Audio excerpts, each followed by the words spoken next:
Shalom, salam damai sejahtera di dalam Tuhan, salam persekutuan, salam di mana kita menyampaikan kemurahan, menyampaikan maksud dan rencana Tuhan untuk gereja akhir zaman. Bapak Ibu yang terkasih di dalam Tuhan, apa yang akan terjadi ke depan menurut kitab Wahyu sudah dibicarakan. Artinya bagaimana? Artinya jemaat harus memiliki sikap siap-siap apa yang mesti dilakukan untuk mengawali sebuah kegerakan besar di akhir zaman. Alkitab kita mencatat dan bahkan memberikan pewahyuan secara khusus kepada seorang hamba Tuhan di Pulau Patmos yang bernama Yohanes. Mari kita akan belajar bersama-sama. Saya mengawali pembicaraan kita hari ini, pemberitaan hari ini dengan judul apa dan bagaimana sikap yang harus diambil sebagai seorang pemberita akhir zaman untuk mengawali kegerakan, mengawali sesuatu yang ditunggu oleh dunia ini. Sejauh mana privilege kita sebagai seorang pembicara, sebagai seorang pemberita akhir zaman. Mari kita akan baca di dalam Wahyu pasal yang pertama dengan judul di mana kita memahami posisi kita sebagai pemberita-pemberita akhir zaman. Inilah wahyu Yesus Kristus yang dikaruniakan Allah kepadanya, supaya ditunjukkannya kepada hamba-hambanya apa yang harus segera terjadi. Dan oleh malaikatnya yang diutusnya, ia telah menyatakannya kepada hambanya Yohanes. Yohanes telah bersaksi tentang firman Allah dan tentang kesaksian yang diberikan oleh Yesus Kristus, yaitu segala sesuatu yang telah dilihatnya. Berbahagialah ia yang membacakan dan mereka yang mendengarkan kata-kata nubuat ini dan yang menuruti apa yang ada tertulis di dalamnya, sebab waktunya sudah dekat. Salam kepada ketujuh jemaat. Dari Yohanes kepada ketujuh jemaat yang di Asia Kecil, kasih karunia dan damai sejahtera menyertai kamu dari Dia yang ada dan yang sudah ada dan yang akan datang, dan dari ketujuh roh yang ada di hadapan tahtanya, dan dari Yesus Kristus, saksi yang setia, yang pertama bangkit dari antara orang mati dan yang berkuasa atas raja-raja bumi ini. Bagi Dia yang mengasihi kita dan yang telah melepaskan kita dari dosa kita oleh darahnya, dan yang telah membuat kita menjadi kerajaan, menjadi imam-imam bagi Allah Bapanya. Bagi Dialah kemuliaan dan kuasa sampai selama-lamanya. Amin. Lihatlah, Ia datang dengan awan-awan, dan setiap mata akan melihat Dia, juga mereka yang telah menikam Dia, dan semua bangsa di bumi akan meratapi Dia. Ya, amin. Aku adalah Alfa dan Omega, firman Tuhan Allah yang ada dan yang sudah ada dan yang akan datang, yang maha kuasa. Bapak Ibu yang terkasih dalam Tuhan, saya akan membicarakan dua hal yang penting di sini. Yang pertama, bicara soal waktu. Tuhan menciptakan waktu dari kitab Kejadian, itu ada maksudnya. Maksudnya apa? Maksudnya di dalam waktu itulah Tuhan menyediakan bagaimana kita bersekutu dengan Dia dalam dimensinya Tuhan, dalam maksudnya Tuhan. Jadi yang pertama waktu, yang kedua waktu itu dibukakan di dalam wahyu ini, yang secara apokalipsis itu artinya masih terselubung. Bagaimana kita berhak membuka yang terselubung itu, sehingga porsi dan posisi kita sebagai seorang pemberita itu betapa pentingnya. Jangan salah tangkap, jangan salah memahami. Karena pada saat kita memahami dengan sesuatu yang salah, maka pesan yang disampaikan juga tidak akan sampai. Nah, sehingga Bapak Ibu, ketika kita berbicara soal bagaimana kita berada di dalam waktunya Tuhan dan berada di dalam posisinya Tuhan, itulah kita sekarang sedang berada di dalam makna-makna memahami rencana Tuhan. Bertemu dengan Tuhan itu merupakan otoritas tertinggi kita sebagai seorang hamba Tuhan.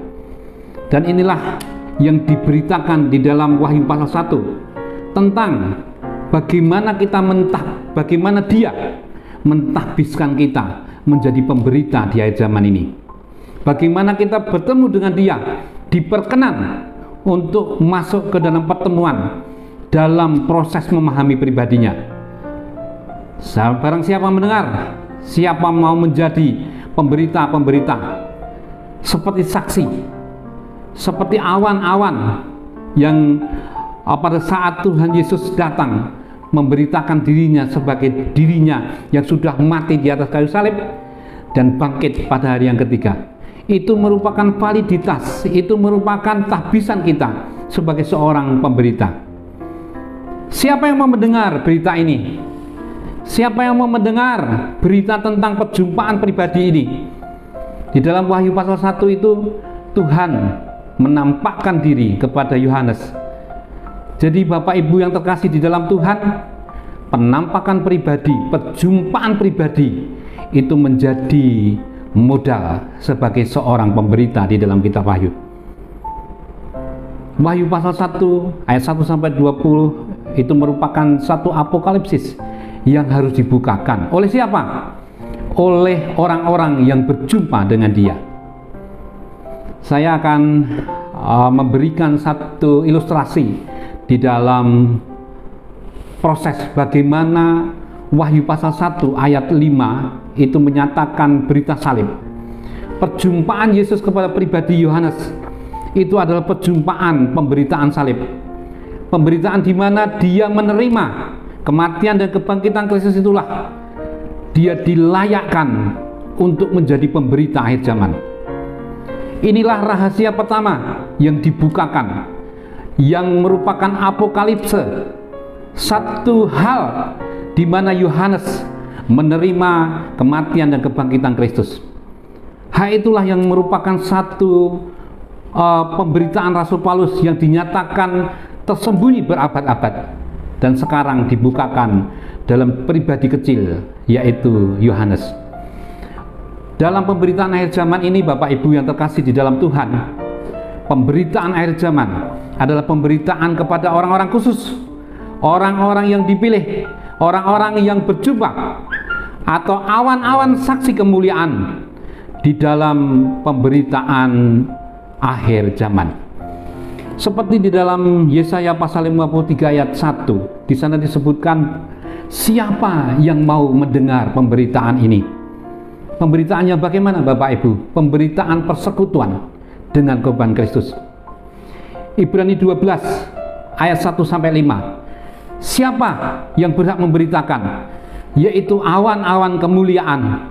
Kalau di dalam Ibrani menyatakan awan-awan kemuliaan itu adalah pribadi-pribadi yang memberitakan kemuliaan Kristus, maka di dalam pemberitaan akhir zaman di dalam kitab Wahyu, awan-awan itu adalah awan-awan yang bertemu secara pribadi di dalam Yesus Kristus. Penampilannya seperti di dalam Wahyu pasal 1 itu, penampilan seorang pribadi yang gagah perkasa, penampilan seseorang yang penuh dengan kekudusan, penampilan dengan kekuatan firman, pemberitaan yang ditunggu oleh orang-orang pada zaman akhir ini. Saya akan memberikan dua ilustrasi penerimaan yang Tuhan berikan kepada setiap pribadi yang nantinya menjadi pemberita-pemberita firman Tuhan di akhir zaman. Jadi perubahan karakter demi perubahan karakter itu oleh karena penerimaan, Bapak Ibu. Ketika kita diterima di suatu tempat dan itu merupakan privilege kita sebagai hamba-hamba Tuhan dalam pemberitaan akhir zaman ini, itulah privilege paling tinggi, privilege paling mulia, teragung, terkudus, termulia di dalam hidup kita. Kita akan lihat di dalam Yohanes pasal yang ketiga. Kita akan lihat Yohanes pasal yang ketiga. Bapak Ibu juga sudah tahu, itu cerita tentang Nikodemus.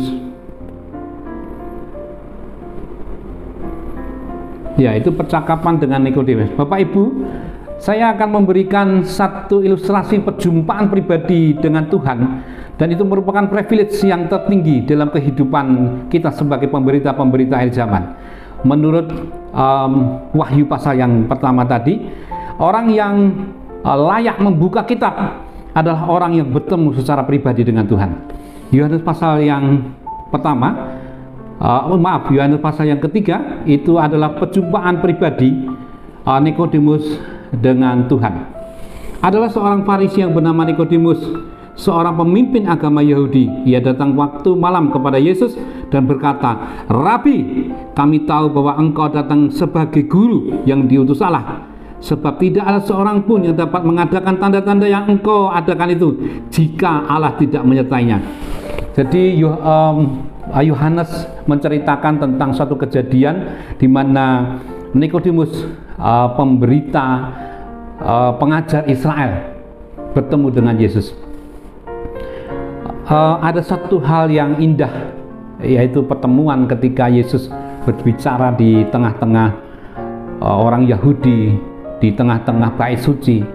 Jadi Yesus datang di bait suci, menceritakan tentang bagaimana seseorang itu harus bergaul dan hidup bersama dengan Tuhan. Pada saat itu Nikodemus mendengarkan di balik pintu gitu ya, di balik pintu Nikodemus mendengarkan ceramahnya Yesus, mendengarkan pemberitaannya Yesus. Bapak Ibu yang terkasih di dalam Tuhan, pemberitaan Yesus itu pemberitaan yang berasal dari surga. Apa yang dia ceritakan, apa yang dia katakan itu tidak berasal dari pernyataannya Tuhan sendiri, pernyataan Yesus sendiri, tetapi pernyataan yang berasal dari hikmat, yang berasal dari surga. Nah, salah satunya adalah ketika Yesus menyatakan manusia harus masuk lagi ke dalam rencana Tuhan. Tetapi Nikodemus menanggapinya dengan salah persepsi. Pada waktu itu malam-malam Nikodemus datang kepada Tuhan, kepada Yesus. Dan pada saat dia mulai membicarakan tentang keselamatan, Yesus menyatakan seperti ini. Yesus menjawab, katanya, ayat yang ketiga, "Aku berkata kepadamu, sesungguhnya seseorang tidak dilahirkan kembali, ia tidak dapat melihat kerajaan Allah." Ini pernyataan yang mungkin bagi Nikodemus membingungkan, sehingga dia menjawab. Kata Nikodemus kepadanya, "Bagaimana mungkin seorang dilahirkan kalau ia sudah tua? Dapatkah ia masuk kembali ke dalam rahim ibunya dan dilahirkan kembali?" Jawab Yesus, "Aku berkata kepadamu, sesungguhnya jika seorang tidak dilahirkan dari air dan roh, ia tidak dapat masuk ke dalam kerajaan Allah. Apa yang dilahirkan dari daging adalah daging, dan apa yang dilahirkan dari roh adalah roh." Inilah yang membuat Nikodemus berpikir berkali-kali, Bapak Ibu. Dia tidak sanggup memahami rencana dan maksud Tuhan, sehingga pada saat itulah pertemuan pribadi, pemahaman pribadinya, dan diajar secara pribadi itu menjadi penting. Inilah yang saya maksud sebagai perjumpaan porsi perjumpaan pribadi yang membuat posisi Nikodemus berubah secara total di dalam alam spiritualnya. Pada saat itulah Nikodemus mulai memahami ada satu pemahaman yang berbeda dari yang selama ini dia pahami.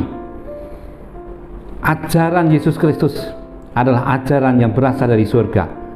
Perjumpaan dengan pribadi yang menampakkan dirinya itu membuka apokalipsis yang selama ini menyelubungi hidup Nikodemus. Jadi Bapak Ibu yang terkasih, Nikodemus mulai sadar memproses dirinya menjadi manusia roh. Kenapa Bapak Ibu? Karena apa yang dilahirkan dari daging adalah daging, dan apa yang dilahirkan dari roh adalah roh. Nikodemus sedang diajar Yesus untuk masuk ke dalam dimensi roh, menjadi manusia roh. Supaya apa? Supaya memahami rencana Tuhan, supaya apokalipsisnya terbuka, Supaya apa? Pengertian yang datang dari Tuhan itu memberikan pemahaman baru di dalam diri Nikodemus sebagai seorang pengajar Israel. Bayangkan Bapak Ibu, dia seorang pengajar Israel, dia bicara soal teologi sepanjang hidupnya. Bahkan kalau saya mau tafsirkan, kemungkinan umur Nikodemus itu sudah 70 sampai 80 tahun.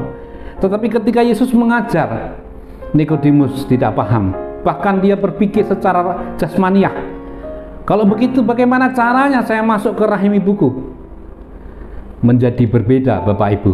Apa yang dimaksud Tuhan dengan cara berpikirnya Nikodemus. Lahir baru itu satu syarat untuk kita menjadi manusia roh. Perubahan berpikir, cara berpikir duniawi menuju cara berpikir manusia rohani, supaya tidak salah menangkap maksud Tuhan, supaya satu frekuensi dengan Tuhan. Kalau dia roh, maka kita juga harus lewat frekuensi roh. Kalau dia menghendaki kita menjadi penyembah yang benar di dalam roh, maka kita harus meninggalkan kedagingan kita, meninggalkan konsep-konsep pemahaman manusia yang jasmania. Itu yang pertama Bapak Ibu. Kejadian Nikodemus, kita harus lahir di dalam roh untuk kita bisa memberitakan pemberitaan apokalipsis di dalam Wahyu pasal yang pertama. Harus ada perjumpaan. Yang kedua Bapak Ibu, yaitu Yohanes pasal 4. Sama-sama Yohanes Bapak Ibu. Kenapa? Karena Yohanes sedang menceritakan Yesus dalam sisi manusia roh. Yang kedua kita bicara soal Yohanes pasal 4, yaitu percakapan dengan perempuan Samaria. Perempuan Samaria ini sedang memiliki motivasi dari rumah gitu ya. Dia membawa jun itu semacam alat untuk diisi air gitu. Dia dari rumah berpikir, oh tidak ada air, sehingga saya harus mengambil air di perigi Yakub begitu. Nah, apa yang terjadi Bapak Ibu? Ketika dia berada di perigi Yakub, Yesus ada di sana. Ini ceritanya Bapak Ibu, percakapan dengan perempuan Samaria. Ketika Tuhan Yesus mengetahui bahwa orang-orang Farisi telah mendengar bahwa ia memperoleh dan membaptis murid lebih banyak daripada Yohanes, meskipun Yesus sendiri tidak membaptis melainkan murid-muridnya, ia pun meninggalkan Yudea dan kembali lagi ke Galilea. Ia harus melintasi daerah Samaria. Maka sampailah ia ke sebuah kota di Samaria yang bernama Sikar, dekat tanah yang diberikan Yakub dahulu kepada anaknya Yusuf. Di situ terdapat sumur Yakub. Yesus sangat letih oleh perjalanan. Karena itu ia duduk di pinggir sumur itu. Hari kira-kira pukul 12. Ini sangat panas ya, sangat panas dan siang hari. Makanya perempuan ini datang ke sumur dan mau menimba air di situ. Maka datanglah seorang perempuan Samaria hendak menimba air. Kata Yesus kepadanya, berilah aku minum, sebab murid-muridnya telah pergi ke kota membeli makanan. Maka kata perempuan Samaria itu kepadanya, masakan engkau seorang Yahudi minta minum kepadaku, seorang Samaria? Sebab orang Yahudi tidak bergaul dengan orang Samaria. Jawab Yesus kepadanya, jika engkau tahu tentang karunia Allah dan siapakah dia yang berkata kepadamu, berilah aku minum, niscaya engkau telah meminta kepadanya dan ia telah memberikan kepadamu air kehidupan. Kata perempuan itu kepadanya, Tuhan, engkau tidak punya timba dan sumur ini amat dalam, dari manakah engkau memperoleh air hidup itu? Kalau kita membaca ini Bapak Ibu, ada satu dialog dengan perempuan yang berasal dari Samaria. Perempuan Samaria ini juga tidak paham tentang apa yang dimaksud oleh Yesus tentang air kehidupan itu. Dan karena perempuan ini motivasinya ingin menimba air, lalu dia minum air dari sumber itu, lalu mengobati rasa dahaganya. Tetapi Yesus luar biasa, dia menuju kepada apa yang dibutuhkan oleh wanita ini yang sesungguhnya. Apa Bapak Ibu? Kekeringan jiwa. Jadi ketika manusia berada di dalam pergumulan hidupnya, jiwa yang disasar Bapak Ibu. Dan firman Tuhan yang dinyatakan di dalam diri wanita Samaria ini adalah penyelamatan jiwa. Jadi yang dituju oleh Yesus Kristus adalah jiwa kita Bapak Ibu. Nah, ini merupakan perjumpaan yang kedua. Kalau perjumpaan yang pertama tadi, seorang intelektual, seorang yang belajar teologi, dia harus merendahkan hatinya sedemikian rupa. Jadi saya kira satu hal yang penting di dalam kehidupan kita itu kerendahan hati. Kerendahan hati membuka diri kita menerima maksud-maksud Tuhan. Jadi tanpa kerendahan hati Bapak Ibu, kita tidak bisa diisi dan kita tidak bisa memahami rencana Tuhan. Apokalipsis tidak terbuka. Yang kedua ini Bapak Ibu, wanita Samaria ini memiliki perjuangan hidup yang tidak mudah. Kalau Bapak Ibu melihat dan membaca seterusnya, ketika Yesus membicarakan tentang kehidupan rumah tangganya Bapak Ibu bisa bayangkan, dia memiliki 5 suami. Secara kejiwaan Bapak Ibu, wanita ini memiliki beban yang sangat berat. Sehingga ketika ditawarkan Yesus tentang air kehidupan, dia menyatakan seperti ini, "Oh, aku mau Tuhan, aku mau tentang air kehidupan itu, supaya aku tidak mengambil lagi di sini." Setelah Tuhan Yesus menyatakan dirinya kepada wanita Samaria itu bahwa aku bisa memberikan air kehidupan itu, apa yang terjadi Bapak Ibu? Junnya, alat mengambil air minum itu diletakkannya.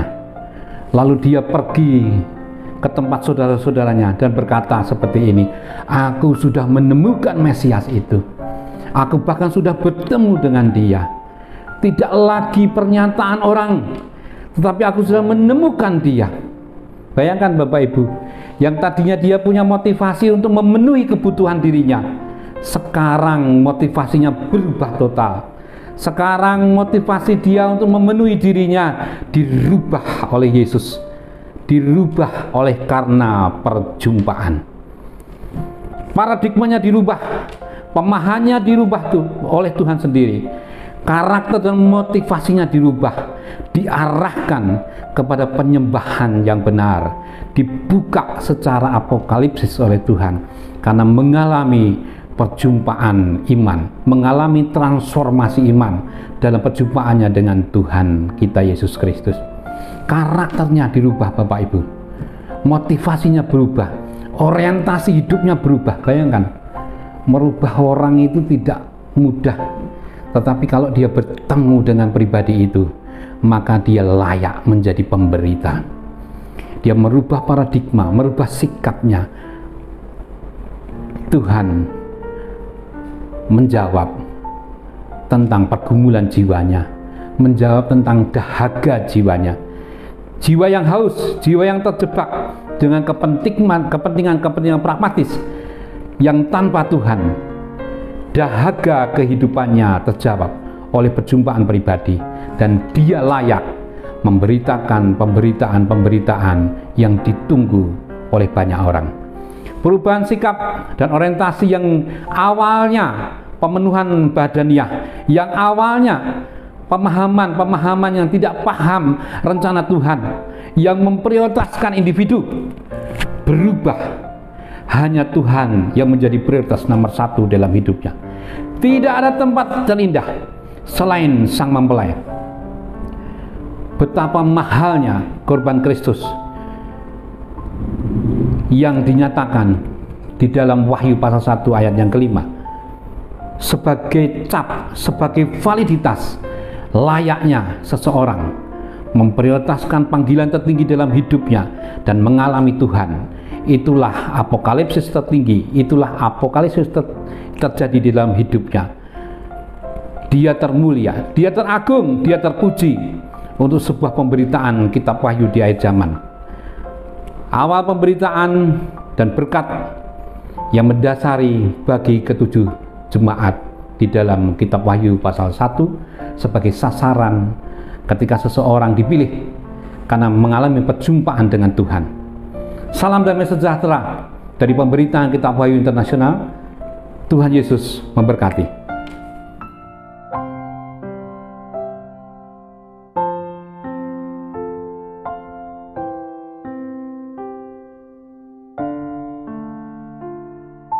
Thank you.